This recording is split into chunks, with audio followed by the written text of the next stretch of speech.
Welcome to Chess Dog. I'm out of the studio today, so you don't get to see my handsome face. No wisecracks, please. But I did want to go over this game between Radjabov and Firouzja in the first round of the Candidates Tournament. This is Firouzja's first game. He has the black pieces.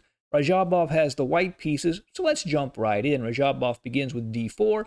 Firouzja plays knight f6, c4, e6, knight f3, and d5. The Queen's Gambit declined. Knight c3, and Firouzja takes the pawn on c4, the Vienna variation, which is a normal part of Firouzja's repertoire. He wants to get counterplay on the light squares. Radjabov takes the center with e4, b5 to defend the c4 pawn. e5 hits the knight, knight to d5, and knight takes b5. Firouzja plays knight to b6 to defend the pawn on c4. Bishop e3, knight e6, bishop e2, bishop e7, castles, castles. The knight comes back to c3. The knight can go to e4 and might land on g5. It might land on c5. e4 is a very nice pivot point for Radjabov's knight on c3.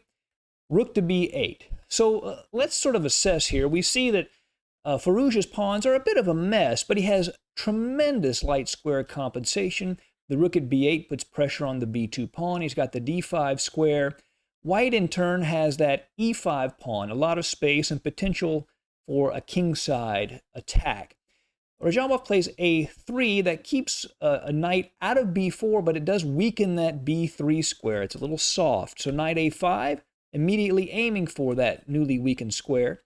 Queen to c2, aiming at this h7 square, which could become an issue later. Knight to d5, placing his knight on that nice light square. Rook a to d1. Radjabov does not want to take that knight, because then Firouzja would just take with the pawn and get those really strong pawns. So he would not want to do that. Instead, he plays rook a to d1, bishop to a6, bishop to d2, and knight to b3. Now just look at Firouzja's light squared control. The bishop, the knight, the pawn, and this other knight. He's just really owning those light squares. But he has had to give up something for it, and space and some kingside pressure is what he's given in exchange. The knight goes to e4.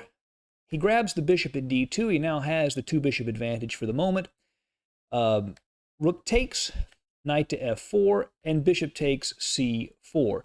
So he has given up a pawn, but he still has a lot of pressure. And here he is able to play a nice maneuver. He gives up an exchange. Rook takes b2. And after queen b2, bishop c4. And now he has further accentuated his control over the light squares, and it is almost impossible for white to defend this a3 pawn. So he'll get a little bit more of an advantage. At the moment, he's threatening the rook on f1, so the rook moves to c1. Bishop to d5. Now he's threatening to take the knight at e4. Rook goes back to e1. And now queen to a8. Again, he's so focused on those central light squares. The queen and the bishop create a battery leading all the way to the g2 pawn and threatening to take the knight. So now Radjabov plays queen to c2 to defend this knight, but Firouzja can now grab the a3 pawn, and he's got this passed a pawn on a7. Knight f to g5 from Radjabov with a very nasty threat, threatening to play the knight at e4 into f6 with check. And when it is captured, the queen would go to h7 with checkmate. So Firouzja defends against that with knight to g6. Radjabov plays h4. He wants to kick that knight away with h5. He can't take the pawn because the knight f6 check we just looked at would be decisive.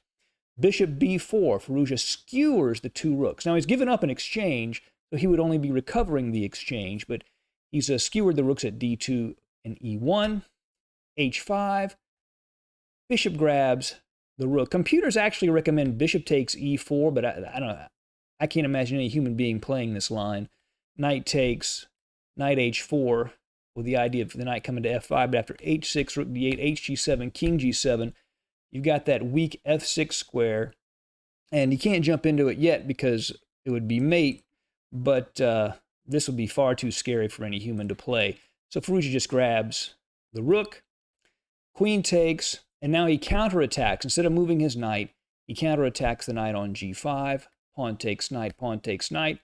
gf7 check, king f7, and now knight takes g5 check. Both sides have four pawns, although Firouzja's pawns are much weaker, but he's got a really strong bishop And again, he still has control of those dark squares. He moves the king to e8. Moving the king to g8 would be far too risky. After queen to c2, he's actually already threatening mate on h7, and black would have to play a move like rook to h5, f5, excuse me, to defend against that, and that would be very, very risky. So instead, Firouzja plays the king to e8, then f3 is played to blunt that queen and bishop along the long diagonal to limit their scope. King d7, now knight goes back to e4. The knight would love to hop into that c5 square with check, so Firouzja has to chop it off, which he does. Rook e4, queen to d5, queen to b4, attacking the rook at f8, which has to move. The rook goes to g8. Maybe you could pry open some lines on the king side with g5, g4, but that does not happen in the game. Queen to a4 check, queen to c6, and now queen takes pawn, and this forces the queens off the board. Firouzja goes into an endgame a pawn down that he is confident that he can draw.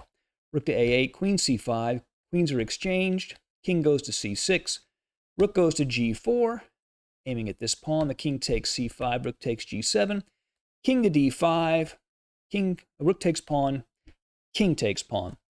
And so they end up in this rook and two pawns versus rook and pawn endgame. And I'm going to go through this very, very quickly. Suffice it to say, for a super grandmaster, this is not that hard to hold. So let's look at some of the moves. They shuffle for quite a while.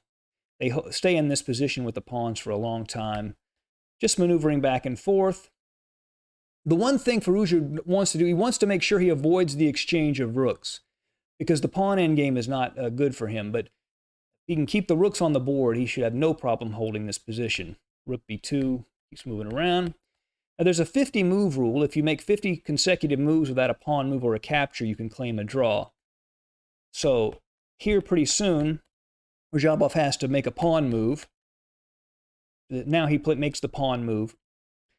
And rook to a4. Firouzja cuts off the lane so the king cannot move forward. Rook to f6, king e7, rook h6, king f7. Now rook to h4, trying to allow his own king to move up by challenging the rook. The rook moves to a5, king g4, rook a4 check, king h5, but then rook to a3, putting pressure on the f3 pawn. After f4, ef4, they agreed to a draw. After rook takes pawn, all Firouzja has to do is play the king here, move the rook back to a8, and he has what's known as passive defense in a rook endgame. He can just shuffle back and forth forever, and there's no way white can queen that pawn. It's just an effortless draw in this position. So they agreed to a draw. So a good performance from Firouzja, a draw with the black pieces in the first game of the Candidates Tournament. Thank you for joining us at Chess Dog. See you again soon. Bye.